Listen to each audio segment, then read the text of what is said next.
transtornos de linguagem decorrentes de processos demenciais também. E aí o capítulo é sobre dislexias adquiridas. Então, ontem, assim, até a gente conversando, né, surgiram várias dúvidas sobre a dislexia do desenvolvimento, mas o que a gente vai falar hoje é especificamente sobre a dislexia adquirida. Então, ela é diferente da dislexia do desenvolvimento, né? A dislexia do desenvolvimento, ela é uma condição genética, né, ou às vezes decorrente de alguma questão ali da gestação da mãe. A criança nasce com aquela condição e depois ela vai manifestando os sintomas na fase de alfabetização ou até de pré-alfabetização, mas daí o diagnóstico só se fecha na fase de alfabetização. Mas aqui o tema de hoje é sobre a dislexia adquirida. Então, é aquela pessoa que lia normalmente, que tinha uma linguagem normal, não tinha nenhum transtorno de linguagem, nenhum transtorno de leitura, se desenvolvia super bem nessas questões, nessas habilidades, e aí, em um determinado dia, teve um AVC ou algum dano cerebral, né, alguma lesão neurológica, que principalmente são os AVCs, né, que causam aí as dislexias adquiridas, e aí a pessoa passa a ter, então, alguma dificuldade de leitura. Então, essa autora, ela... Aí, assim, gente, se vocês tiverem também alguma dúvida, já vai fazendo, e alguma coisa que eu fale, porque às vezes eu sou fonoaudióloga, então às vezes na fono a gente pode usar algum termo que não seja, sei lá, conhecido, enfim, daí vocês podem ir falando. Então, ela começa dizendo que a leitura é a habilidade cognitiva que geralmente fica interrompida após uma lesão cerebral, né, com muita frequência, é uma habilidade que com muita frequência fica interrompida após algum dano cerebral. E aí ela diz que estudar esses pacientes com lesões neurológicas adquiridas, né, é muito importante, é fundamental para o entendimento dos mecanismos e das bases neurais que estão envolvidas na leitura típica, né, porque daí você consegue entender os modelos teóricos, né, que existem, que explicam a leitura através dos dados neuropsicológicos desses pacientes. Então, o paciente era cognitivamente saudável, teve uma lesão cerebral, passou a apresentar alguns comportamentos e alguns desempenhos diferentes, né, em habilidades cognitivas, uma delas é a leitura, e aí você estuda os dados desses pacientes para então poder entender, né, porque daí você vai ver que mecanismo que foi interrompido, que mecanismo que ficou preservado, e consegue entender melhor esses modelos de leitura que existem, e também o objetivo não é só entender esses modelos, mas sim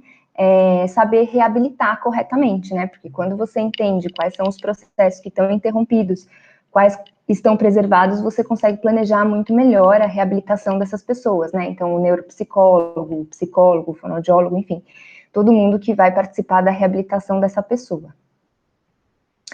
E aí, então, ela divide, né? Porque, na verdade, as dislexias adquiridas, elas estão divididas em dois grandes grupos, as dislexias periféricas e as dislexias centrais.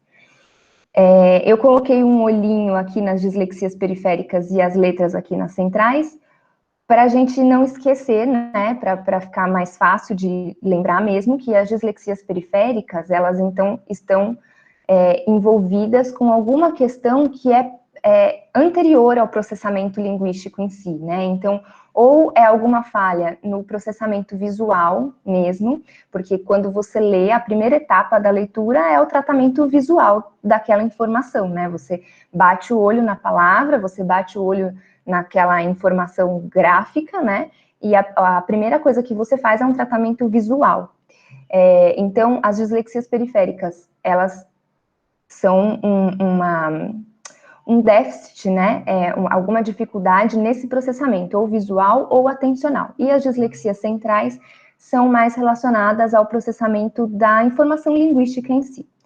Então, para começar, vamos falar das dislexias periféricas, e aí as dislexias periféricas, elas podem ser de 4 tipos. Então, a primeira que essa autora coloca é a dislexia atencional, que geralmente acontece após lesões de lobo parietal esquerdo. E aí ela diz que essas dislexias atencionais, na verdade, são problemas de percepção simultânea de vários elementos. Então, se você for pensar num texto, né, numa frase, num parágrafo, numa página de livro, as várias palavras juntinhas, né, uma atrás da outra, elas são consideradas muitos elementos visuais. E, na verdade, essa dislexia atencional está na dificuldade de tratar esses diversos elementos visuais. Então, é como se a pessoa... Eu não sei, então aí eu não sei como classificar isso, eu não sei o que a pessoa vê, se ela pode ver tudo como um borrão, ou várias coisas que, né, vários elementos visuais ali que não têm significado. E era isso que eu queria perguntar para a Caterina ontem, isso aqui não está no texto, eu que coloquei aqui essa interrogação, se isso seria uma dificuldade de habilidade de figura fundo visual, que eu lembrei, assim, daqueles livros, tipo Onde Está o Wall-E, né, que tem uma poluição visual com várias coisas, vários elementos pequenininhos, todos coloridos juntos, e a pessoa, né, a criança, enfim, tem que encontrar, ela tem que ter um foco de atenção para discriminar também, visualmente, aquilo que ela precisa. E aí eu acho que essa dislexia atencional pode ter a ver com isso. É isso, Caterina? Olá, estão ouvindo? Sim. Joia. Fê, me dá 2 minutinhos, eu já te respondo, que eu tive que descer para pegar almoço. Tá bom? Tá bom. Eu vou passando aqui, aí depois a gente volta. E aí, nos casos mais graves, né, então pensar que a pessoa, pela lesão que ela teve, né, pelo dano cerebral que ela teve, ela pode ter uma lesão mais grave ainda, então esses elementos, esses vários elementos que ela não consegue processar, podem até ser as letras de uma palavra. Então, quando você dá uma palavra isolada, ela não consegue fazer o tratamento daquela informação visual por conta das letras mesmo que estão misturadas. Então, esse é o primeiro tipo de dislexia, a dislexia atencional. Aí ela fala de um segundo subtipo, né, de dislexia periférica, que é um pouquinho mais comum da gente ver, porque os pacientes com AVC às vezes têm, né, manifestam isso, que é uma condição chamada negligência, né, heminegligência. Então, geralmente são por lesões do lobo parietal direito, mas a verdade é que a negligência, ela pode ser, ela é contralateral ao hemisfério que foi lesionado. Então, pode ser que a pessoa tenha uma lesão no hemisfério esquerdo e ela vai ter uma negligência à direita. Eu acho que pode até existir. Eu nunca vi. O que se vê mais, né, com mais frequência, então, uma pessoa que tem um AVC em hemisfério direito, principalmente nessa região parietal, e aí ela começa a manifestar um quadro chamado de negligência, que é quando a pessoa ignora qualquer informação que vem à esquerda dela, né, no lado contralateral da lesão. Aqui, essa autora coloca como ignorar informações do campo visual, porque ela está falando de leitura, mas a verdade é que a negligência, ela a pessoa ignora, né, ela não tem a percepção mesmo de informações de qualquer, pode ser de qualquer natureza, né, da percepção no lado esquerdo dela. Então, por exemplo, se você fala com a pessoa à esquerda, ela não te ouve. Se você tá do lado esquerdo, ela não te vê. Se você toca no braço esquerdo dela, pode ser que ela não sinta. E aí você vai para o lado direito e aí você fala, oi, o senhor estava me ouvindo? Aí a pessoa fala, não, desculpa, não estava te ouvindo. Porque ele não estava te percebendo, né? Então, isso não é só relacionado à leitura, é de uma forma mais global, né, a negligência. Porque a pessoa pode ter o mesmo desempenho em tarefas não linguísticas, então pode pentear o cabelo de um lado só, pode vestir a roupa, né, a blusa de um lado só. E aí eu coloquei em rosa, porque é um exemplo que não tem lá no texto, mas eu já vi isso algumas vezes, né, então a pessoa tá, porque na fono hospitalar, né, quando a gente trabalha em hospital, a gente atende esses pacientes que têm afasia e tudo, mas existe muito a parte da disfagia, né, que é quando eles não conseguem engolir direito. Então a gente vê muito esses pacientes comendo, e eles, às vezes eles comem a metade do prato só, a comida na metade direita, o que está na metade esquerda, eles não veem. Eu lembro que uma vez eu até girei o prato assim, 180 graus, e a pessoa viu e continuou comendo. Então isso é uma coisa que precisa prestar bastante atenção, né? Por exemplo, você deixa o suco do lado esquerdo, a pessoa não vai tomar o suco porque ela não vê. E aí, na leitura, a forma como isso se manifesta é pensando no nosso sistema de escrita, né, que a gente lê da esquerda para a direita, então a pessoa vai negligenciar as palavras que estão no início de uma frase, né, que estão no início de uma linha, ou se você dá as palavras isoladas, ela pode ignorar as primeiras letras, né, então coloquei aqui um exemplo de um paciente com negligência. Daí você pede para ele desenhar um relógio, ele até faz o relógio completo, porque ele tem o conceito do relógio, dos números, enfim, mas ele só coloca no campo direito, ele não coloca no esquerdo, porque está negligenciando. E aí na leitura é a mesma coisa. Ou quando a pessoa vai escrever, ela começa a escrever da metade da folha para a direita, e ela esquece o lado esquerdo da folha. Até aí tudo bem? Fê, já posso responder. Então vamos lá. Então, aquilo que você falou, isso, na verdade, as duas que você está falando estão relacionadas, né? São afeições por causa da lesão no córtex parietal.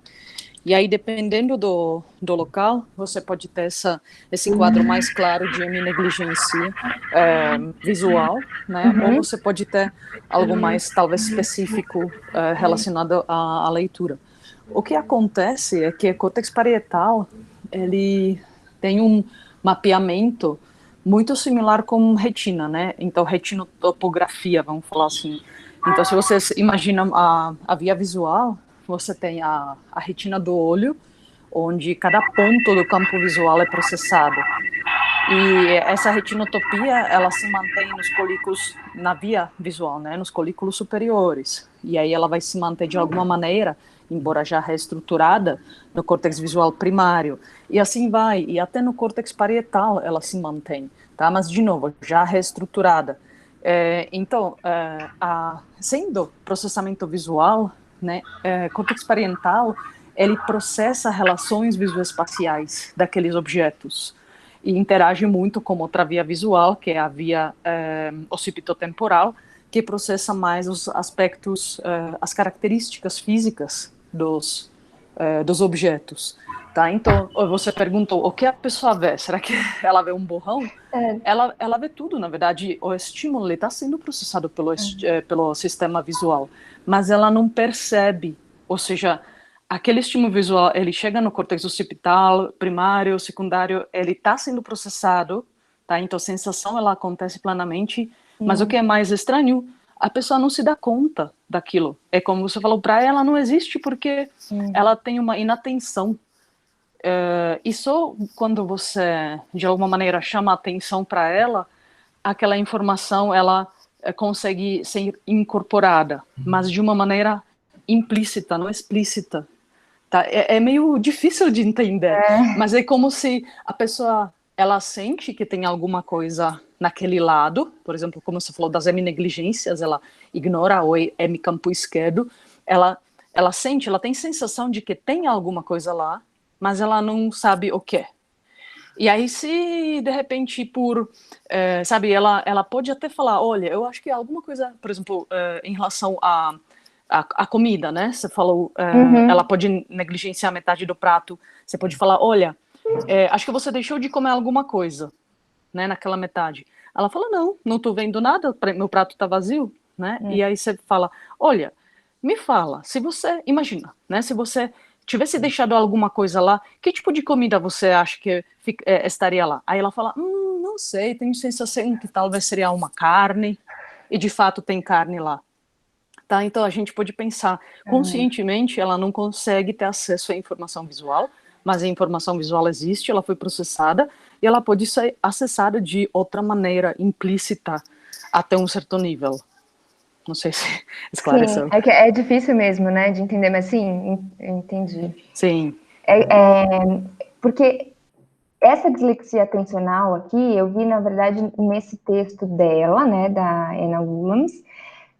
Às vezes a gente não vê aqui, fazendo alguma leitura, você vê mais a dislexia por negligência, porque eu não sei se eles englobam essa dislexia atencional já dentro dessa de negligência, não sei se pode ser um quadro da própria dislexia de negligência, essa como ela coloca específica atencional, né, porque ela fala que essa não é uma questão de negligência ou não, mas é de uma percepção simultânea de vários elementos. Por isso que eu coloquei essa coisa da figura fundo visual aqui, porque na minha cabeça a primeira imagem que me veio é a imagem do Onde Está o Wally, né? Porque aí tem muitos elementos visuais, e aí é isso, a pessoa vê, mas ela não consegue talvez discriminar o que ela precisa dentro desses elementos visuais, entendeu? Era essa mais ou menos a minha pergunta.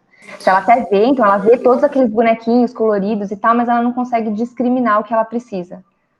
Isso, é como se aquele texto ele não salta aos olhos, tá? Ele tá lá, mas ele não faz, por si só ele não faz sentido para ela. É como se você não consegue integrar aquela imagem em texto e o resto, né? Então, ou separar as letras, né? Ou separar parte das palavras para você conseguir decodificar elas. Isso mesmo, tá? Mas de novo, é atencional. Aquele texto, ele está sendo processado exatamente do jeito que ele estaria sendo processado se o cérebro tivesse intacto. Tá bom. Então, primeiro essa dislexia atencional, segunda por negligência que nós falamos, e aí então tem um terceiro tipo de dislexia, que na verdade se chama alexia hemianóptica, que ela coloca que é mais incomum, que vem de um quadro de hemianopsia. Então, o que é a hemianopsia? É a perda de alguma parte do campo visual, geralmente após um AVC posterior. Então, a pessoa tem uma lesão aqui nessa região posterior, né, no córtex visual primário, e aí, dependendo de onde é exatamente o AVC, né, a isquemia, enfim, ou sangramento, nesse córtex visual primário, a pessoa pode perder alguma parte do campo visual, algum quadrante do campo visual. Então, ela coloca que essa dislexia, ela prejudica muito as fixações, né? Porque, por exemplo, você está lendo uma linha e aí a pessoa perdeu. Isso aconteceu com o meu sogro. Ele teve um problema cardíaco, por exemplo, aí ele foi passar um stent, enfim, teve uma isquemia no procedimento e ele perdeu por um tempo, depois voltou, mas ele perdeu o quadrante, acho que superior, não sei se esquerdo ou todo o quadrante superior. E aí depois isso voltou, mas pensando numa pessoa que tem, por exemplo, perdeu o quadrante inferior, né? Ela tá lendo aqui e ela não consegue não consegue ter uma percepção que ela coloca aqui parafovial, né? Então ela tá fazendo as fixações e o reconhecimento parafovial, né, fica comprometido, né? Então, por exemplo, essa pessoa teria um comprometimento em reconhecer o que vem aqui na linha de baixo, por exemplo, né? Se ela perdeu esse campo visual inferior. E aí ela tem um comprometimento também no planejamento oculomotor, porque conforme ela vai, né, conforme a gente vai fazendo o reconhecimento parafovial, a gente também vai conseguindo programar para onde a gente vai fazer a próxima fixação, né? Quando a gente vai fazer a próxima fixação. E aí, se a pessoa perde a capacidade de enxergar em algum dos campos, né? Ela vai perder essa capacidade de ter um bom reconhecimento na parafóvia e o planejamento oculomotor dela na leitura vai ficar comprometido. É isso, né?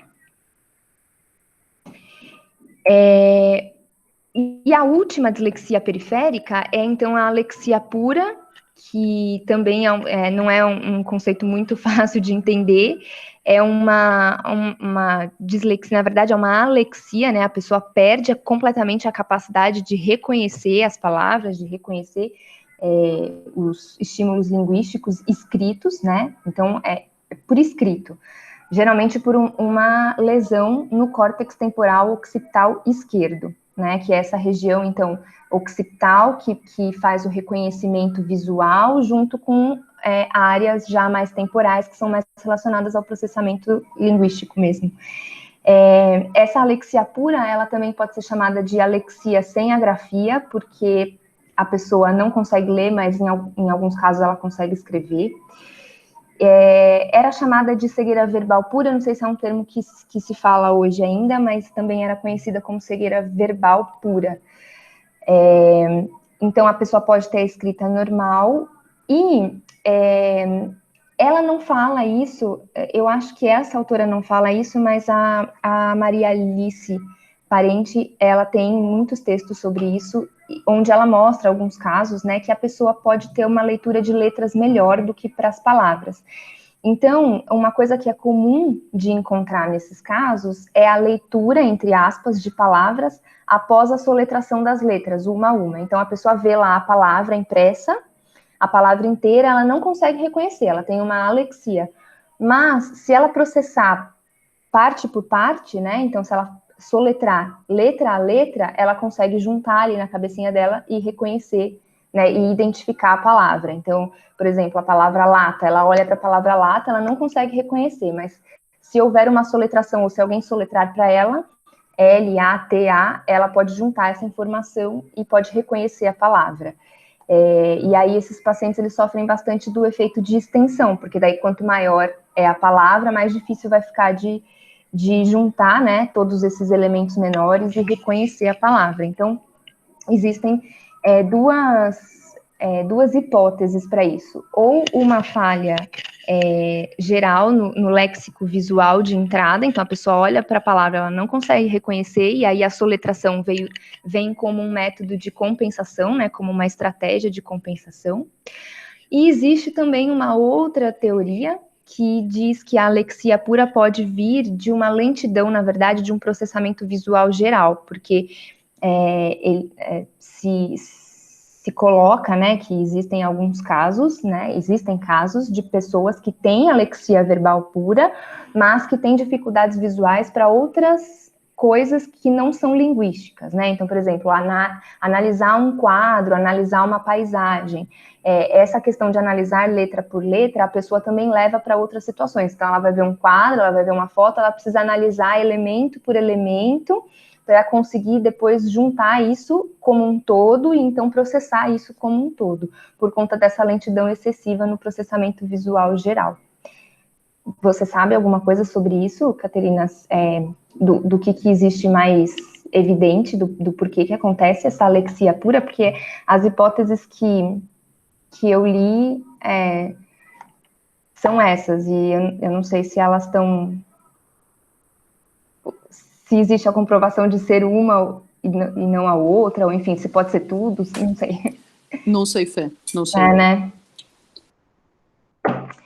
Bem, então, essas foram as dislexias periféricas, os 4 tipos. E aí, agora nós vamos falar das centrais, e aí se alguém quiser fazer algum comentário sobre as dislexias periféricas, perguntar alguma coisa, então a gente segue.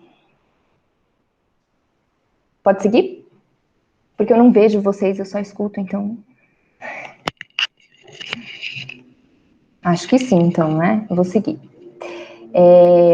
Vamos falar, então, das dislexias centrais, que agora, então, por exemplo, a pessoa passou por todas essas primeiras etapas do processamento de atenção e do processamento visual, e isso não tem nenhum problema, né? Ela não tem problemas em relação a isso. E aí ela chega, então, no tratamento da informação linguística, né? Na decodificação, na compreensão, enfim, no reconhecimento das palavras. Aí vem as dislexias centrais. Então, antes de falar das dislexias centrais, é bom relembrar um dos modelos que justificam, né, que tentam explicar a leitura, que é o modelo de dupla rota. Eu acho que todo mundo aqui já deve ter escutado falar sobre ele, né? Então, o modelo de dupla rota, basicamente aqui relembrando, quando você olha para uma palavra escrita, você pode processar essa palavra, você pode ler essa palavra por 2 vias. Então, ou a via fonológica ou a via lexical, né?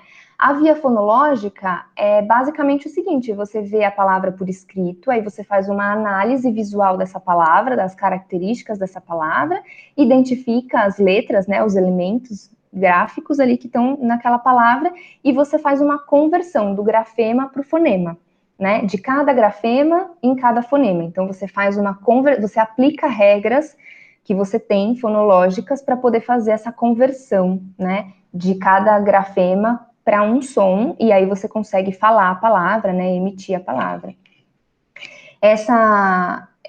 Essa via, ela é muito usada para se ler principalmente pseudo-palavras, né, porque quando você vai ler uma palavra que não existe, uma palavra que é inventada, você não tem nenhuma representação semântica daquilo, não existe nada na sua memória semântica que vá fazer você fazer alguma associação com alguma coisa. Então, você necessariamente precisa usar a rota fonológica, você precisa ficar convertendo cada grafema em um som da língua para você poder emitir essa palavra. e ela é uma via que a gente também usa para ler palavras mais regulares, né? Então, palavras que não têm dificuldades aí ortográficas, né, entre a grafia e o som. Então, por exemplo, a palavra lata é uma palavra regular, né, uma palavra transparente. Está escrito, né, L-A-T-A, se converte para o som de lata, não tem muito segredo, né? Agora, a via lexical, então a rota lexical, ela é uma rota que você vê a palavra por escrito, aí você faz uma análise visual dessa palavra, né, identifica as letras, e aí esse conjunto de letras, né, naquela ordem, aquela imagem daquela palavra, ela realmente pode estar guardada no seu cérebro como um banco de imagens, né, das palavras. Então, quando você bate o olho na fotografia daquela palavra, você pode já conseguir fazer um acesso direto ao sistema semântico, né, ao significado dessa palavra, só através da imagem dela, né, que é uma estratégia que nós que somos bons leitores fluentes, é uma estratégia que a gente usa com frequência, porque é isso que faz a nossa leitura ficar fluida, né, é isso que faz a gente ter fluência de leitura, porque a gente não precisa ficar fazendo, né, a conversão modelo, a gente já bate o olho nessa palavra, é modelo de, porque a gente reconhece mais rapidamente. Então, é uma rota que se usa bastante para ler palavras irregulares, né? A gente precisa dessa rota, na verdade, para ler palavras irregulares, porque, por exemplo, uma palavra irregular que eu falei ontem, né? O exemplo que eu dei ontem era exame. Então, exame no português a gente escreve com X, mas a gente fala com som de Z. Se eu não tenho essa via lexical boa, eu não consigo olhar, bater o olho nessa palavra exame e já chegar ao significado dela e entender o que é um exame, né? Que pode ser uma prova ou que pode ser alguma coisa que eu vá fazer num laboratório, num hospital, né? Eu vou ler exame, se eu aplicar só a regra de conversão, eu vou ler exame e não vou chegar a nenhum significado, porque exame não existe. E é uma via que a gente usa para ler palavras frequentes também, porque quanto mais frequente, quanto mais uma palavra aparece no nosso dia a dia, na nossa profissão, nos textos que a gente lê, mais rápido esse acesso vai ficar, né? A gente vai bater o olho nessa palavra e já vai conseguir acessar com mais rapidez do que uma outra pessoa que não tem uma familiaridade com um determinado vocabulário.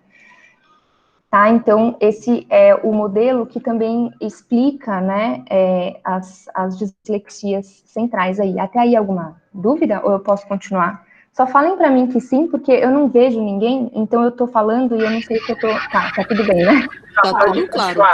Tá bom. Tá ótimo. Então tá bom, obrigada. Aí eu até falei para a Maria Cristina ontem que aqui, né, lendo textos aqui no Brasil, eu nunca tinha visto esse termo que essa autora Anna Williams coloca, que é o termo de mapeamento típico. O que ela chama de mapeamento típico? É a correspondência do grafema com fonema.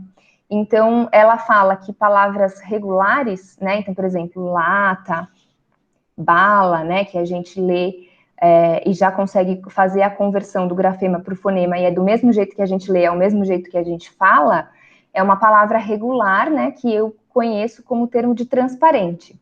E aí essa autora chama isso de mapeamento típico. E as palavras irregulares, que eu conheço como opacas, são essas palavras aqui que não tem essa conversão transparente mesmo, né? Então eu coloquei aqui 4 exemplos do X no português, né? Que a letra X pode ter 4 sons no português, né? O XI do saxofone, o Z do exame, o S de expressão e o som de CH do xícara. Então essas palavras que são opacas são consideradas, são as palavras irregulares, que ela chama de palavras de exceção com um mapeamento atípico, Então, as dislexias centrais são danos em processos ou fonológicos, ou semânticos, ou nos dois, e elas podem ser classificadas pelo desempenho da leitura dessas pessoas, né, dos pacientes, em determinadas classes de palavras. Então, já deu para ver que é importante aqui, né, em provas em protocolos de avaliação de leitura escrita, é muito importante que se tenham palavras de todos os tipos, de todas as variáveis psicolinguísticas, né? Um bom protocolo, ele vai equilibrar entre palavras regulares e irregulares, palavras frequentes, infrequentes, grandes, pequenas, porque conforme você consegue observar o desempenho do paciente em determinadas classes de palavras, né, e você classifica os tipos de erro dele, você consegue entender qual é o mecanismo que pode estar alterado e qual que é o que pode estar preservado, né, qual é a via, quais são as vias que podem estar comprometidas e as que não estão. Essas dislexias centrais, elas muitas vezes podem vir acompanhadas de quadro de afasia, então que é o comprometimento da linguagem oral. Aquelas dislexias atencionais nem sempre, né, as periféricas, né, nem sempre vem com um quadro de linguagem oral. As centrais geralmente vêm. Então, são 3. A primeira é a dislexia de superfície. Então, a dislexia de superfície, o que acontece nela? Existe uma boa correspondência do grafema com o fonema. Então, a pessoa mantém esse mapeamento típico. A leitura dela vai ser melhor, ou vai ser normal, até pode ser normal, para palavras regulares. Então, palavras que têm aquele mapeamento típico, lata, mala, e para pseudo-palavras. Então, você coloca uma palavra aqui que não existe, a pessoa vai ler normalmente. Ou com poucos erros. E aí, nessa dislexia de superfície, o que está danificado, né, o que está comprometido é a via lexical. Então, ali, por conta da lesão que ela teve, comprometeu algum caminho da via lexical. Então, ela vai ter leitura de palavras irregulares. A pessoa que vai ler exame vai falar exame, e aí a compreensão dela vai ficar comprometida. Ela não vai entender, porque não existe exame. Então, ela vai ler uma frase, e para ela não vai fazer sentido com aquela palavra.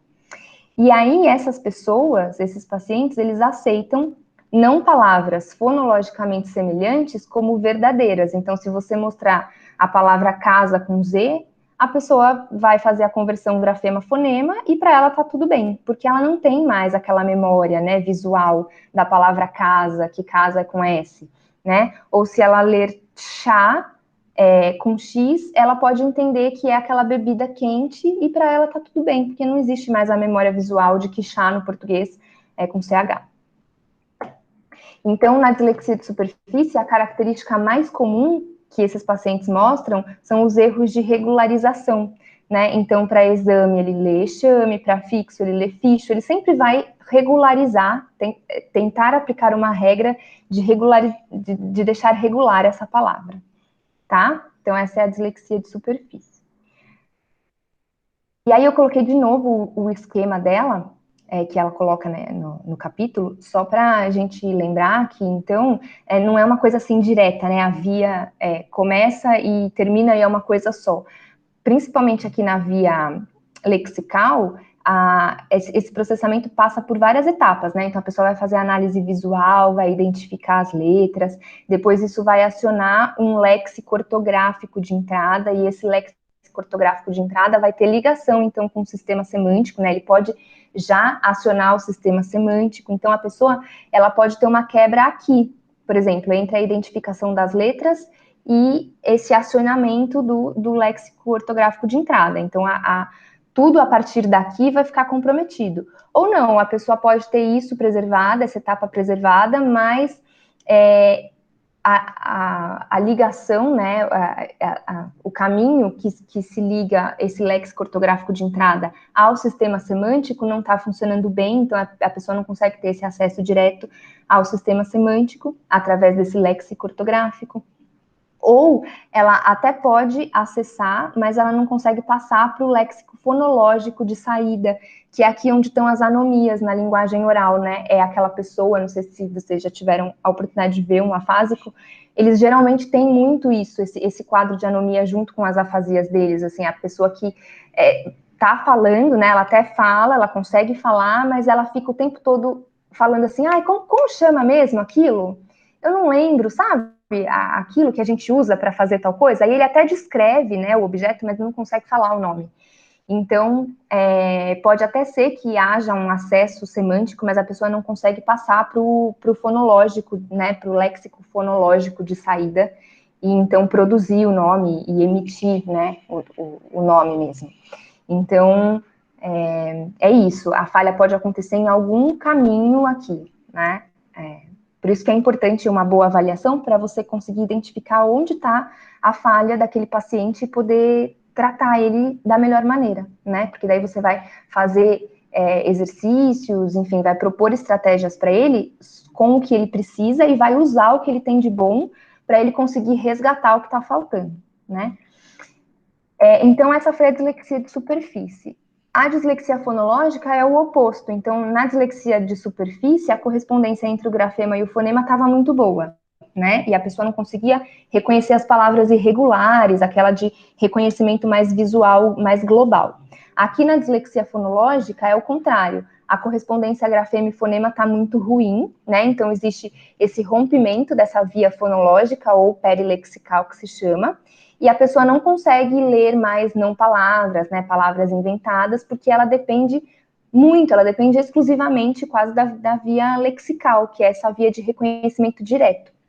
Então, essas pessoas, elas geralmente são dependentes do efeito de frequência e de concretude, porque quanto mais frequentes forem as palavras para a vida daquela pessoa, então você vai pensar, uma pessoa que teve um AVC que era um advogado, e uma pessoa que teve o mesmo AVC, né, que tem praticamente as mesmas características, né, o mesmo desempenho, mas era,